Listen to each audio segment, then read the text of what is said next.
এই তাহাজ্জুদের সময়টা বড় বরকতের সময়।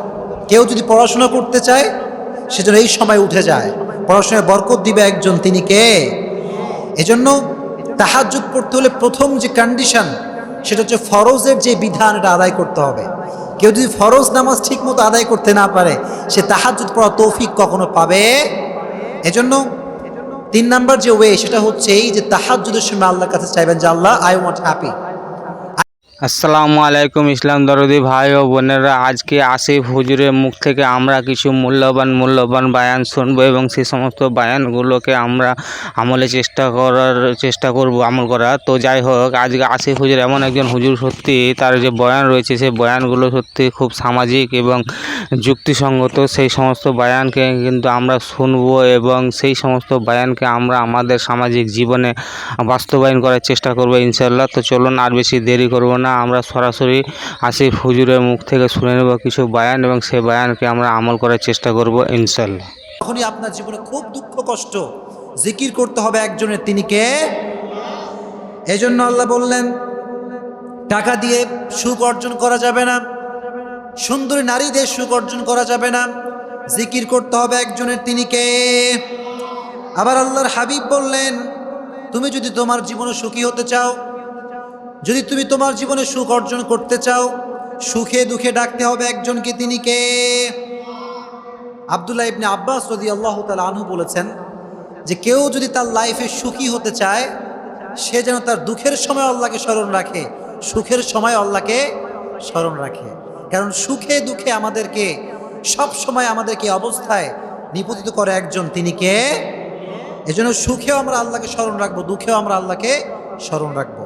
আব্দুল্লাহ ইবনে আব্বাস রাদিয়াল্লাহু তাআলা আনহু বলেছেন যে যদি তুমি তোমার সচ্ছল অবস্থায় আল্লাহকে স্মরণ রাখতে পারো, তুমি যদি তোমার সুখের অবস্থায় আল্লাহকে স্মরণ রাখতে পারো, তাহলে তোমার দুঃখের অবস্থায়, তোমার কষ্টের অবস্থায় তোমাকে স্মরণ রাখবে একজন, তিনি কে? আল্লাহ। এজন্য সুখে দুঃখে স্মরণ করতে হবে আল্লাহকে। আল্লাহ বললেন টাকা দিয়ে সুখ অর্জন করা যাবে না, পয়সা দিয়ে সুখ অর্জন করা যাবে না, আল্লাহ জিকিরে সুখ রেখে দিয়েছে একজন, তিনি কে? আল্লাহ। এটি হচ্ছে প্রথম আমল যে সুখে দুঃখে আল্লাহর জিকির করতে হবে। পারা যাবে ইনশাআল্লাহ? সবাই ইনশাআল্লাহ পড়েন না, জবান খুলে সবাই বলেন ইনশাআল্লাহ। ভেরি গুড, মাশাআল্লাহ। এটি হচ্ছে 1 নাম্বার যে আমরা আল্লাহ জিকির করব। 2 নাম্বার, জীবনে যদি সুখী হতে চান লোকের থেকে আশা করা ছেড়ে দেন। মানুষের থেকে কিছু আশা করা যাবে। অনেকে খালি লোকের কাছে আশা করে যে আমাকে অমুকে এটা দিবে, অমুকে সেটা দিবে, এত আশা মানুষের ভিতরে কাজ করে।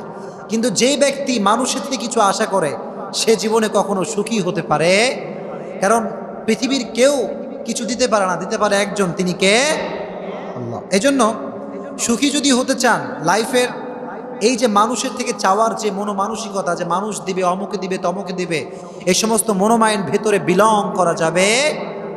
এজন্য আজ থেকে মনে রাখবেন যে মানুষ আপনাকে কিচ্ছু দিবে না। মানুষের থেকে চাওয়ার যে মনোমাইন্ড, এটা চেঞ্জ করা যাবে ইনশাআল্লাহ। জোরে কোন সবাই বলেন ইনশাআল্লাহ। এজন্য লোকের থেকে চাওয়ার ইচ্ছাটা একদম বাদ দিয়ে দেন।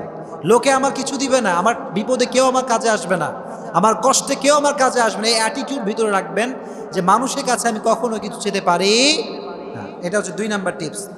3 নাম্বার, জীবনে যদি সুখী হতে চান সবচেয়ে উত্তম পন্থা হচ্ছে তাহাজ্জুদের নামাজ। কিসের নামাজ? তাহাজ্জুদের নামাজ।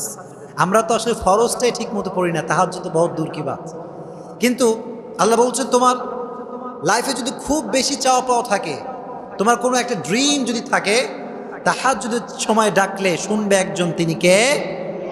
This is the perfect time if you want something from your heart.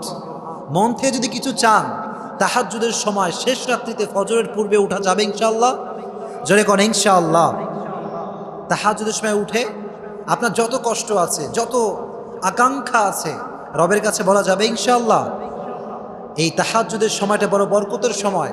কেউ যদি পড়াশোনা করতে চায় সেজন্য এই সময় উঠে যায়। পড়াশোনায় বরকত দিবে একজন, তিনি কে? এজন্য তাহাজ্জুদ পড়তে হলে প্রথম যে কন্ডিশন সেটা হচ্ছে ফরজের যে বিধান এটা আদায় করতে হবে।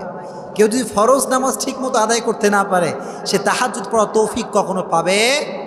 এজন্য 3 নাম্বার যে ওয়ে সেটা হচ্ছে এই যে তাহাজ্জুদের সময় আল্লাহর কাছে চাইবেন যে আল্লাহ আই ওয়ান্ট হ্যাপি। হ্যাঁ বন্ধুরা, আজকের ভিডিও কিন্তু এই পর্যন্ত। এরপরে কিন্তু আবার আমরা নতুন কোনো একটা ভিডিও নিয়ে উপস্থিত হবো। তাই বন্ধুরা, আমার এই চ্যানেলটাকে যারা সাবস্ক্রাইব করবেন তারা কিন্তু প্লিজ দয়া করে সাবস্ক্রাইব করে নিও।